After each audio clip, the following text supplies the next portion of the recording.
Baldak Borisievitch. In the famous city of Kiev, in Tsar Vladimir's castle, dukes and boyars and mighty champions assembled for a solemn feast. Tsar Vladimir spoke these words, "Hail, boys! Gather together, sit down around one table." They gathered around one table, ate, drank half their fill, and Tsar Vladimir spoke. "Who would render me a great service? Who would go beyond thrice 9 lands to the thrice 10th kingdom, to the Turkish Sultan, and take his steed with the golden mane, kill his talking cat, and spit in the Sultan's own face?" Sounds like quite a challenge.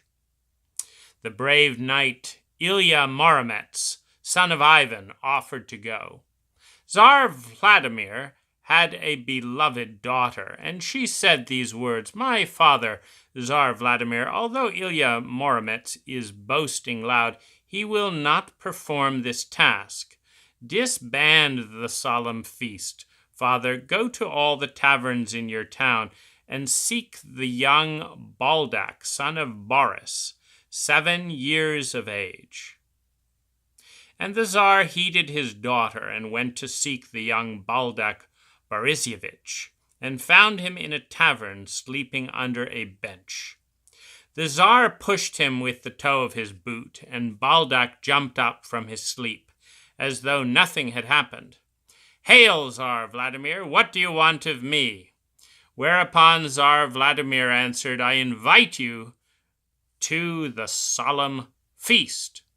"I am not worthy to go to the solemn feast. I get drunk in taverns and waller around on the floor."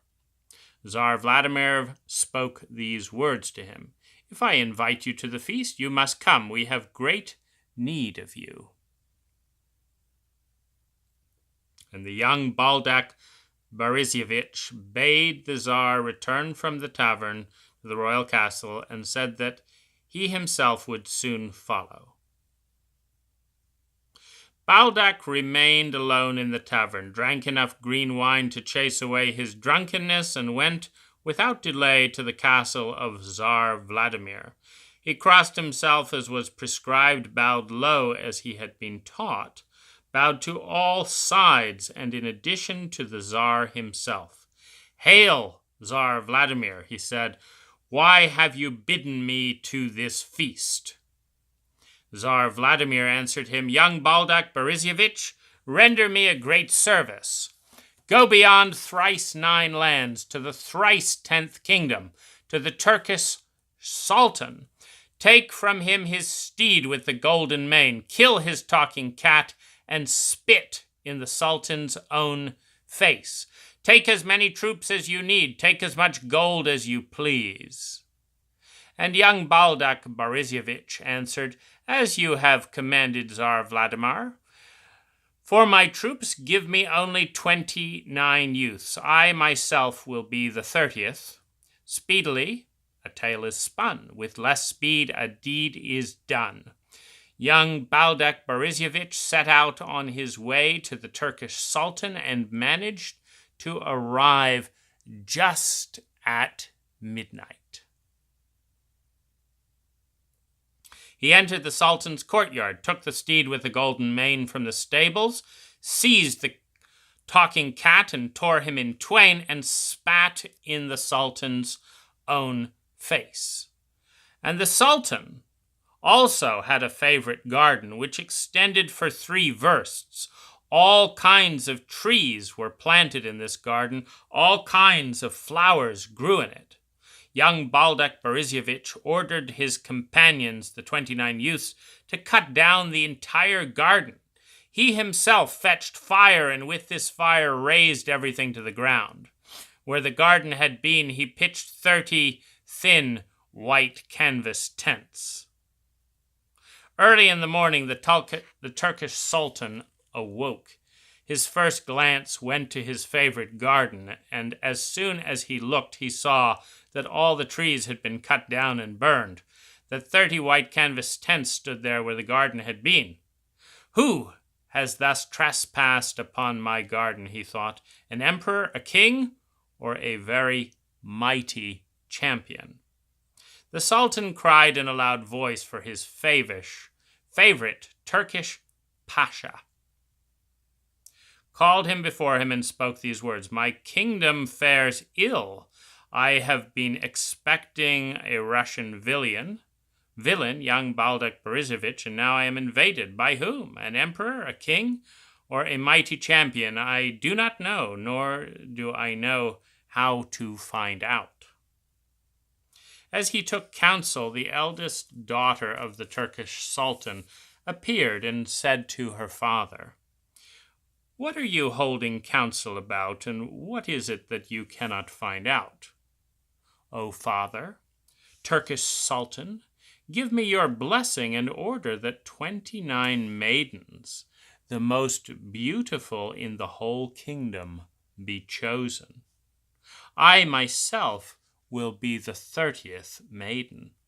We will go to spend the night in those canvas tents, and will find the culprit for you." And her father consented, and she went to the tents with 29 maidens, the most beautiful in the entire kingdom. Young Baldak Borisievitch came out to meet her, took her by her white hands, and cried in his loud voice, You youths, my companions, take the lovely maidens by their hands, lead them to your tents, do what you know how to do." They slept together one night. Next morning the Sultan's eldest daughter returned to him and said, "My beloved father, order the 30 youths from the white canvas tents to come to your house. I myself will point out the culprit." Straightway the Turkish Sultan sent his favorite pasha to the tents to summon to him young Baldak Borisievitch with all his companions. The 30 youths came out of their tents. They were all of one face, like blood brothers, hair for hair, voice for voice, and they spoke these words to the envoy, "Go back, we shall soon follow you." Young Baldak Borisievitch asked his boys, "Is there not some sign on me? Examine me carefully." And they found that his legs were smeared with gold up to the knees, and his arms with silver up to the elbows. "She is cunning, but I understand her stratagem," said Baldak, and put the same signs on all his companions. Their legs were now gold up to the knees, and their arms were silver up to the elbows. He ordered them to put on gloves. "Let no one," he commanded, "take them off without my order, when we arrive in the Sultan's house."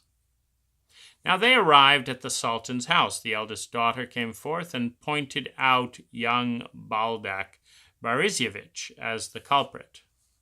Baldak said to her, "How do you recognize me? By what proof?" The Sultan's eldest daughter answered, "Remove your boots from your legs and your gloves from your hands. There I have put my signs. Your legs are gold up to the knees, your arms silver up to the elbows." "Have we not many such youths?" said young Baldak Borisievitch, and gave an order to his boys, "Let everyone remove their boots and remove their gloves." The same signs that he had were found on everyone, and the chambers were illuminated by the brightness of gold and silver glistening off so many brave youths. And the Turkish Sultan was merciful and kind, and did not believe his daughter. "You lie," he said. "I need one culprit, and now, according to you, there are 30 culprits." If truth be told, and the Turkish Sultan commanded, "Get out, all of you." Thereupon he became even more distressed and aggrieved, And again he began to think and to take counsel with his favorite pasha about how to discover the culprit.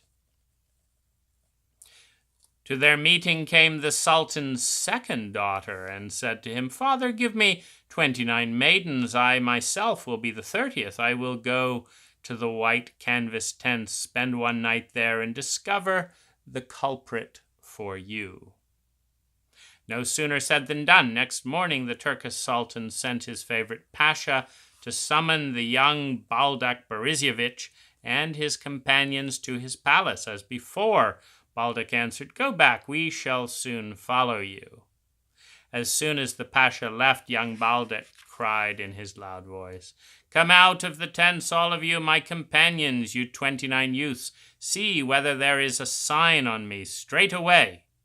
They all came out of the tents and found golden hair on his head. There's a little bit of a Iron John simile going on here if you've read Robert Bly, as the youth slowly turns to gold, dipping into the unconscious lake where the wild man hides. But back to our tale. Straight away they all came out and found a golden hair on his head. Young Baldak Borisievitch said, "She is cunning, but I understand her stratagem." He put golden hair on all the youths, just as had been done to him, and ordered them to cover their rash heads with caps. "Let no one," he warned, "remove them without my order when we are in the Turkish Sultan's palace." As soon as young Baldak Borisievitch and his companions entered the Sultan's palace, the Sultan said to his second daughter, "My beloved daughter, show me the culprit." And she knew with certainty who it was because she had spent the night with him. She walked straight to young Baldak and said, "Here is the culprit." To this, young Baldak Borisievitch answered, "How do you recognize me? By what proof?"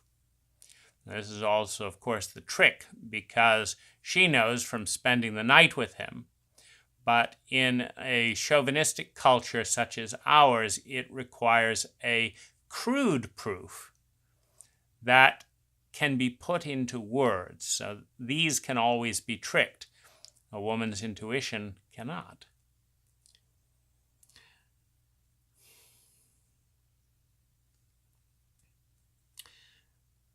"Remove your cap from your head. There I have made a sign. Golden hair," said the princess. And Baldak removed his cap and showed his golden hair. But he gestured, saying, "Have we not many such youths?" and ordered that all his boys throw down their caps. Their golden hair appeared, and the chambers were illumined. The Sultan grew angry at his second daughter. "You do not speak the truth. I need one culprit. And according to you, all of them are culprits. Too true." And he commanded her, "Leave my palace." Now the Turkish Sultan was even more distressed and aggrieved than before, but his third and the youngest daughter came forth and chided her two elder sisters, and begged her father, "My beloved father, order me to choose 29 maidens, the loveliest in the kingdom. I myself will be the 30th maiden, and will find the culprit." The Sultan acceded to the request of his youngest daughter, and she went to the same tents to spend the night. Baldak Borisievitch jumped out of his tent, took the Sultan's daughter by her white hands, and led her to his tent. And to his youths he cried in a loud voice, "My boys, take the lovely maidens by the hands, and lead them to your tents."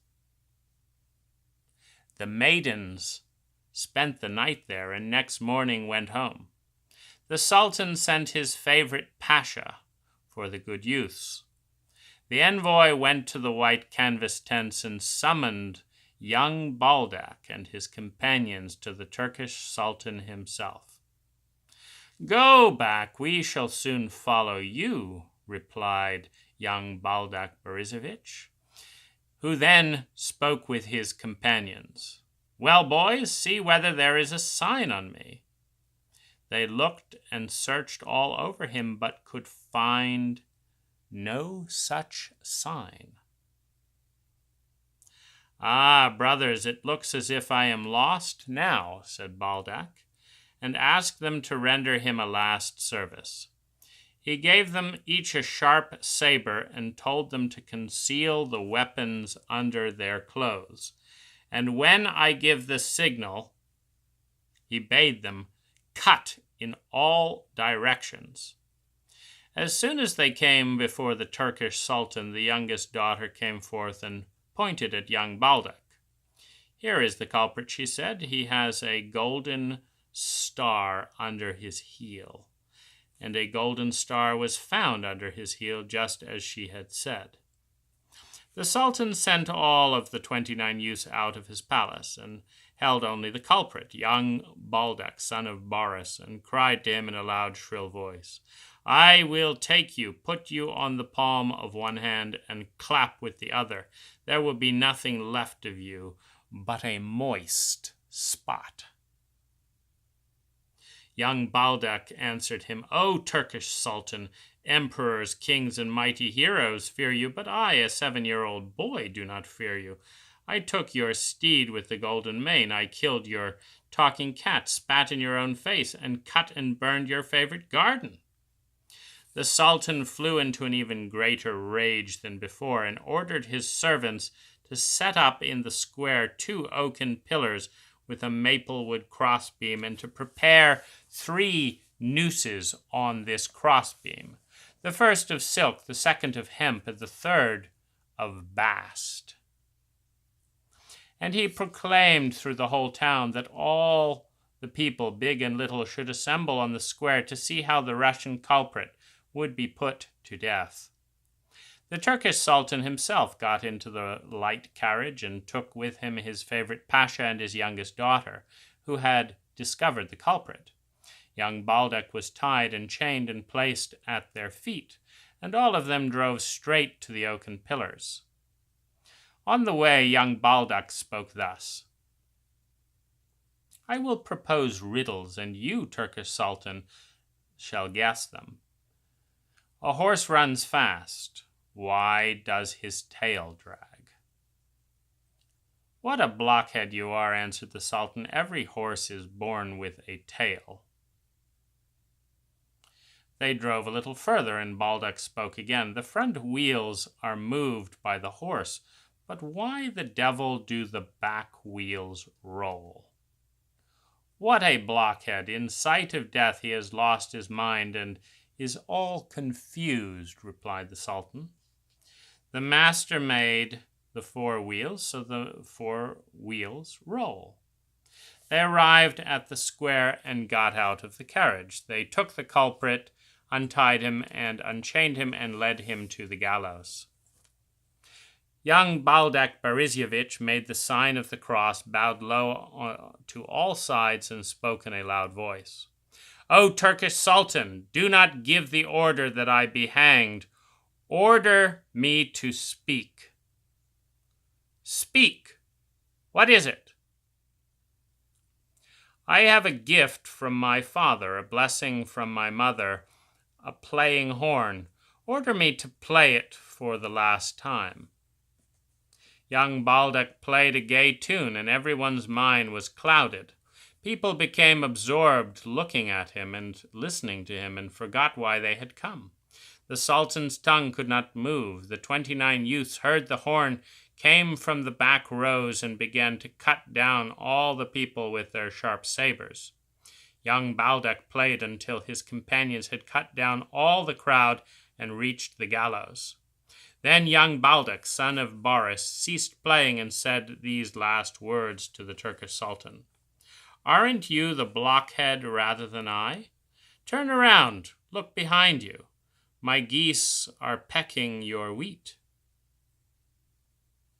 The Turkish Sultan turned around and saw that all his people were slain and lying on the ground, and that at the gallows only 3 were left: himself, his daughter, and his favorite pasha.